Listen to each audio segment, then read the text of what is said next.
Hello there, collectives. I'm here again for a reading. I'm going to start with the animal totems as per usual to bring in an animal guide that can help us and be present during this reading. First off, I'll say that I hope everything's going well for you.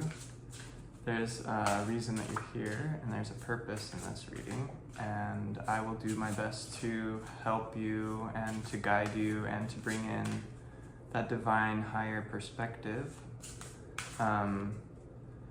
even if it's mostly by resonance. I'll also provide some spot-on advice and perspective to whatever it is that you're going through. Just know that you're going through experiences that are being experienced collectively, and you are not alone. You are unique in your experience and you are valid in how you feel, but you are not alone. We are all in this together. Let's keep shuffling for a minute and tuning into the needs of the collective. You can take a moment to ground in and feel your feet on the ground. Take a deep breath. Feel your inner awareness, that inner world. A lot of the time in life we are reaching out with our awareness, and we're feeling into the environment, the people around, the situations of the world, and we just need to take time to feel our body and to trust our physical sensation.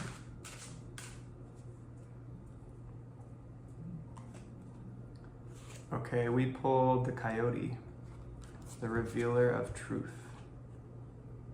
So the Coyote's here with us as the revealer of truth. A lot of times the Coyote gets kind of a trickster reputation. And the trickster is not bad, it's good. It does stir things up and provides new perspective. But in this case, this is the revealer of truth. And we're looking more at like the coyote that howls at the moon. That connection with the truth of our natural rhythms and our nature. It says, don't take things too seriously, make time to play. Great wisdom comes from laughing at your own folly. Look out for the traps and tricks of life and learn from them. So we'll have the coyote here to lighten things up and to help us to feel uplifted. And I'll go ahead and start the tarot reading here. Shuffling and tuning in. We got 7 of Wands popping out. I'm gonna continue to shuffle, but it looks like there's some sort of, I don't wanna say fight, but there's some sort of force that we're needing to deal with. There is an effort that we are needing to put forth and that we are putting forth. And we're reviewing a little bit of our past in order to gain insight about efficiency, is what it feels like here. So the effort is great and it's fantastic. Keep up the good work. We also need to be precise and accurate and efficient and tuned in while we're acting or while we're doing things. We have the Judgment card at the bottom of the deck here. So we're revealing big truths and bringing new equilibrium and balance based on what we reveal and what we see. The first card is the Chariot. So we see movement here. We also see being in between worlds and kind of being on the edge between that daytime consciousness and the nighttime consciousness. So between our enlightenment and our spiritual awakening, but also there's this sense of life bringing what it brings and not being able to always control everything. But there's swift movement between it, so you're not trapped in either of them. You're not stuck in this optimism or this escapism, but you're also not stuck or trapped in the nitty-gritty aspects of life or in the darker, heavier aspects. There's being right in the in-between, centered and moving. The next card is the Knight of Cups. The Knight of Cups brings in more of a romantic feel, and this is optimistic, this is poetic, this is having a desire that wants to be fulfilled. This is fulfilling desires. This is having a goal that's emotional, a goal that is romantic, that comes from your imagination. This is fixation. This can be fixation on fantasy and dreams and imagination and getting on that horse or getting in that mode of movement. We're getting a lot of movement with this read, with this energy. I also feel the need to say, don't be nervous. Whatever's coming up or is moving, or whatever you're moving toward, is going to bring up a lot of different aspects of life. It's going to bring up new revelations. It's going to bring new responsibility for you. And the message here is to not be worried and to recognize when you're feeling worried or overwhelmed or anxious. Okay, we have the Six of Swords. So there's a journey taking place. There's a need to call in for help or to help other people. We saw singularity with the movement before, with the objectives and the goals. And now this is either you can be helping somebody on their journey or somebody is helping you on yours. Oh, this is intellectual because of the swords. So it might be gathering new ideas or listening to a motivational or spiritual speaker. Sometimes there's a need to be introspective, but don't isolate yourself too much is what this says. And don't make this a singular journey. Don't make this all on your own. Be firm in what you want and where you're going and where you're headed, but also be willing to help others and to ask for help. And then we have the Seven of Swords. Allocation of resources, gathering new ideas, leave behind the ideas that you don't want, carry what you can carry. Don't be afraid to take on too much as far as the intellectual world is concerned. It's really suggesting to gather a lot of ideas and information. I think actually right here what it's saying is that you're on a journey headed somewhere, and don't be afraid to collect the ideas of others along the way. Don't be afraid to take everything that you desire and to take on as much as you can because you're able to handle it. Definitely discriminate as far as, or discern as far as what you can take on and what you cannot. So there's a lot of ideas, there's a lot of movement, there's a lot of reaction to whatever it is you're doing. And at this stage, you're not overwhelmed. You're not overwhelmed at all. There's a happiness, a joy, but there's definitely including the world in your perspective. Okay, I'm gonna shuffle here. Is there anything else we can say about these cards coming up? We have a lot of moon, intuitive, watery energy paired with intellectual, mental energy. But the main focus is on the water. It's on the dreams, on the vision, on the imagination, what stirs you, what moves you, and then including your intellectual resources and your philosophy, your mind, your intellect within that.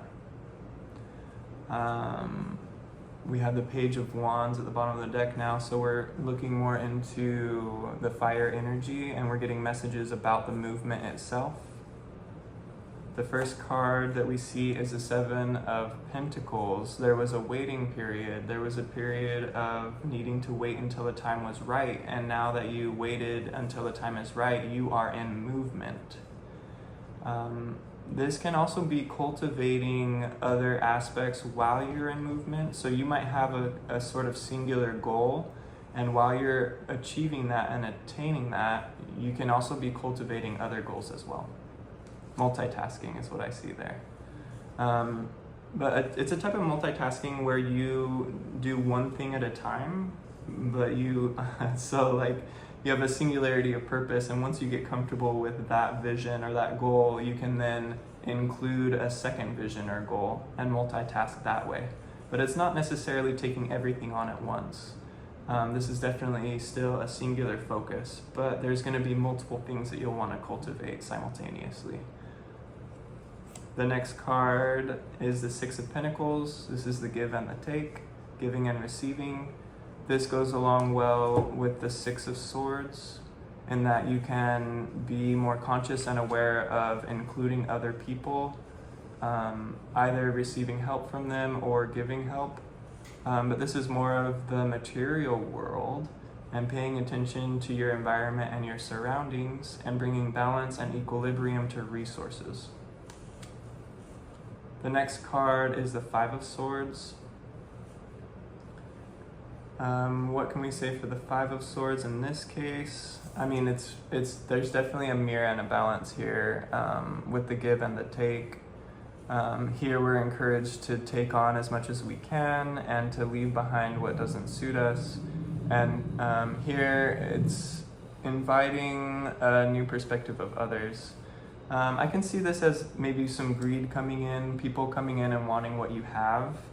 This is protecting what you've developed and protecting what you're developing, because it will and it can attract people who want to siphon your energy or who want to receive your rewards without doing the work.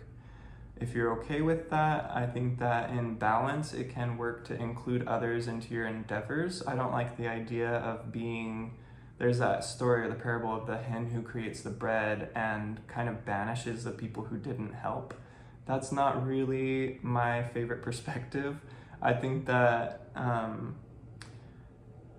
taking care of yourself and enjoying your own goals and rewards can help you then share it with other people. Just be aware of people who are greedy or who are taking advantage of the situation. Make sure you're surrounded by people who are authentic to you and who truly do love you and are not simply being around you because they want what you have. The next card coming up is Justice. There's definitely reaping rewards here in multiple aspects and receiving karmic justice for, in the past, having been patient and having waited and having cultivated everything. This is an authority, this is a balance, this is being on your throne and being confident. Let's see, this comes between the wheel and death. So it is kind of toward the conclusion of a process, just before that death rebirth cycle. And it's talking about the culmination of several different types of resources. When you're to this point where you've gotten your goals attained and you're in your authority, you can already begin to look forward to what you want to progress in the next realm or in the next phase of your life. But we're still on that singular point of view of obtaining success. Okay, we have the Eight of Cups. Taking into account what works and what doesn't work, and then basically being willing to leave behind what's going on in order to pursue a certain path. So not being attached to what you're doing too much. You're having success come in. I definitely see success here. But don't be too attached to what you're building so that you can still have the freedom to explore options and so that you're not losing opportunities by being attached to those goals that you're obtaining. There also might be something coming in that might, like if you're having realizations about the people around you, sometimes people aren't contributing exactly how they need to, and you'll need to separate ways from them. It's okay to let people go if you need to from your life. But to me, this is more saying be willing to explore all of the possibilities, even as you accumulate the success that you are desiring. So keep your head up, keep your mind open, keep your heart open, and be willing to cultivate new goals or pursue new goals while you are achieving and enjoying success. And then we have the Three of Pentacles. So making plans with others. If you've been kind of on a solitary journey, this is suggesting to include other people and to gather a group.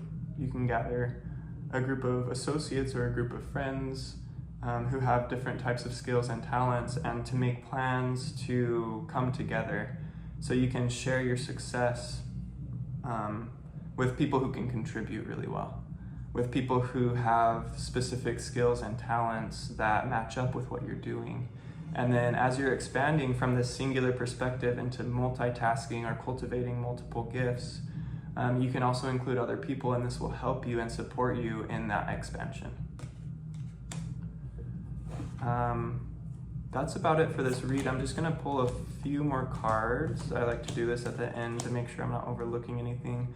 Hidden underneath everything, there is some major stuff. There's the need to rest and relax. We've been talking about the movement, but there's also the need to introspect and to check in with yourself. And we had mentioned that a little bit earlier, how important it is to check in with your sensations in order to process and digest and receive new information. And then we have the star here coming up, the water bearer, sharing your gifts with others, enlightenment, spiritual enlightenment, using your material resources towards spiritual pursuits is really important here. If you've been pursuing finances and you've been successful there, it's time to expand and to be spiritually enlightened and aware with your resources. This can, let's see, what would this mean? I think that this is a personal journey or a personal effort because it can mean so many different things. It definitely means to take into account and appreciate your success without getting lost in it. It means to congratulate yourself for your victories in the material world while still opening up to new spiritual perspectives. In the spiritual world, we kind of have a weird thing with like finances and material gains. A lot of people tend to diminish it or to overlook it, but the truth is that material success can really contribute to spiritual awakening. Whether it be gathering others, whether it be sharing your resources, expanding that way, or you can invest in things that are spiritual that people will be drawn to. This can be, I see like a publishing company, for example, like creating something that will enhance and support other people who might not be as successful in the material world as you, and recognizing that there are a lot of spiritual people on the spiritual path who don't have that financial means or who don't have that physical capability, but who can really contribute still to your advantage and to your life in meaningful ways. Let's see, we have the Nine of Wands and the Ace of Pentacles. It's just talking to new beginnings. It's talking about rest after the completion of something and to regroup yourself after working really hard and diligently so that you can start fresh on a new path. And the new path is specifically material and physical. So it might be that you are bringing material prowess and the ability to be successful in the world to the spiritual path and to the spiritual paths of others. Just make sure that people aren't following you just to take advantage of what you have, that you're actually aligning with people who are truly here, who are truly present, who are truly conscious, who are willing to open up their hearts and to learn from you. It looks like you have a lot that you can teach other people as far as practicality, realism, staying realistic within that world of imagination and dreams. And I see like providing shelter to people who need shelter, providing comfort to those who need comfort. But this is definitely opening a new path to where you will reap rewards for doing this. This isn't just about helping other people, it's also about enhancing your own life.